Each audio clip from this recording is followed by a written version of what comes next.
Salut le gazier, aujourd'hui on se retrouve dans une nouvelle vidéo pour parler impression 3D.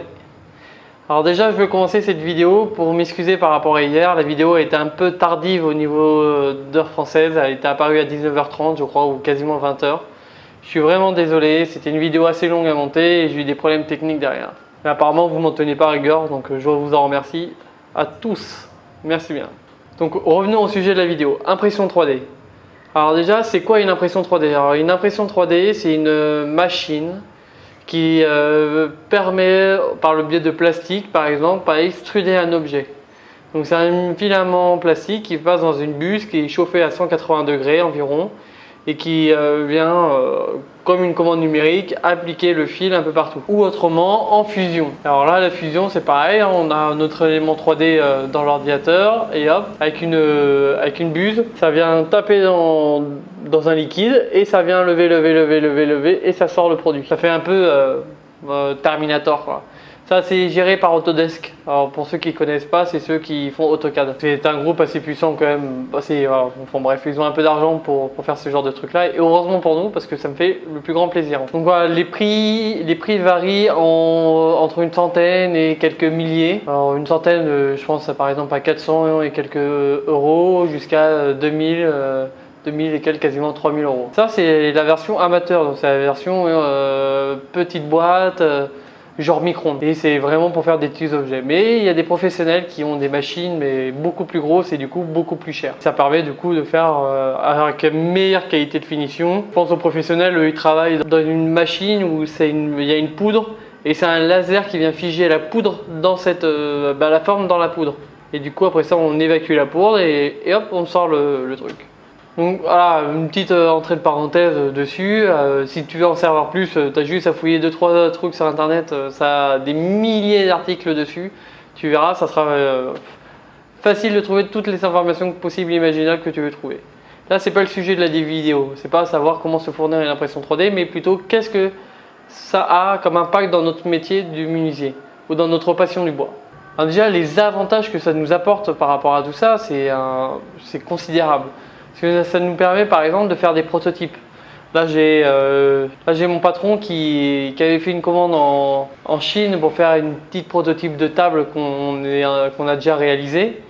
Bon, du coup c'est plus vraiment un prototype mais en format petit objet pour le présenter aux clients. Voilà, c'est un peu gadget mais du coup voilà, ça permet de se rendre compte des volumes. Donc voilà la petite table. Hein.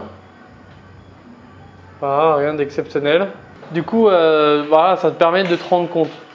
Tout ça. Et comme tu as pu voir aussi dans ma vidéo d'hier, ça permet aussi de faire des outils. Alors moi comme outil, j'ai fait un compas au nombre d'or, mais après ça il y a des gens qui font des clés à molette, des tournevis, plein de trucs. Hein. Du moment que tu as l'idée d'un outil, voilà, tu peux te le faire. C'est très simple. Moi au début j'avais fait ça justement par le biais d'un prototype. Parce qu'après ça je veux le réaliser en bois et en laiton. Et j'ai toujours pas lancé ce projet là parce que je trouve pas le temps ou j'ai pas encore mis le temps dedans. Il n'y a pas vraiment d'importance pour moi, c'était juste un délire à un moment donné dans ma vie. Mais cet outil-là, je l'avais réalisé pendant mon année à Paris. Si tu avais suivi un peu la vidéo d'hier, je t'invite à aller la voir juste ici. Voilà. Et dans cette vidéo-là, justement, je parlais aussi que j'avais fait des éléments de meubles. Et du coup, cet élément de meuble-là, c'était un peu, on va dire, un peu design. Parce que je voulais prendre, c'est moi qui l'ai créé complètement. Hein. Voilà, je voulais prendre l'optique du compagnonnage, donc du voyage. Il y en a qui ne l'auront sûrement pas là-dedans. Mais voilà, ça permet de faire des éléments de meubles ou voire même un meuble. Pas mal de gens réalisent carrément les piétements de la table en impression 3D, ils font un dessus en bois et ça claque, vraiment ça claque. Ça te permet de combiner deux matériaux et pourtant tu as le seul et même métier quoi. Parce qu'une fois que tu as fait un plan par exemple sur Autodesk 3D, sur AutoCAD 3D, tu peux te le balancer dans n'importe quel autre logiciel. C'est vraiment tout simple et après ça tu as juste à extruder ton meuble ou un élément de meuble. En restant dans l'immeuble, par exemple si tu as une poignée que tu n'arrives pas à trouver et que tu imagines une poignée que tu n'arrives pas à trouver, par exemple, bam, tu fais la poignée. Je sais pas, juste un clip à faire et que tu veux pas galérer à en trouver un, hop, impression 3D pareil. C'est vraiment c'est des coûts dérisoires. Hein. Si tu as une impression 3D, le plus gros coût c'est l'investissement dans toutes les machines, de toute façon c'est pareil. Moi je me souviens aussi, on avait fait un moule pour coller du bois du coup. Et voilà, c'était notre moule de lamellé-collé. Et ce moule de lamellé-collé là, la particularité c'est que déjà on l'imprime pendant qu'on fait autre chose.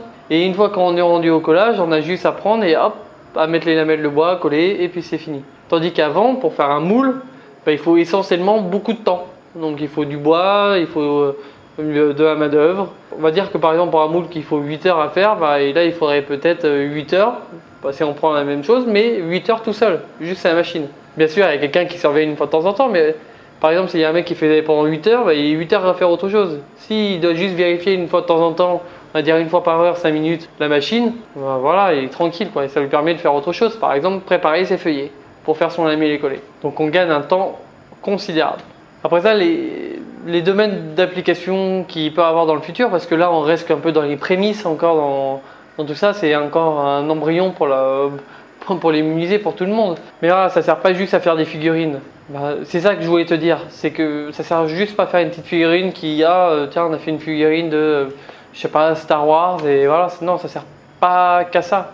Ah oui, ça sert à faire ça, et c'est marrant, mais dans l'utilité, il n'y a aucune utilité. Mais ça, pour toi, en tant que passionné du bois, bah voilà, tu peux avoir plein de possibilités.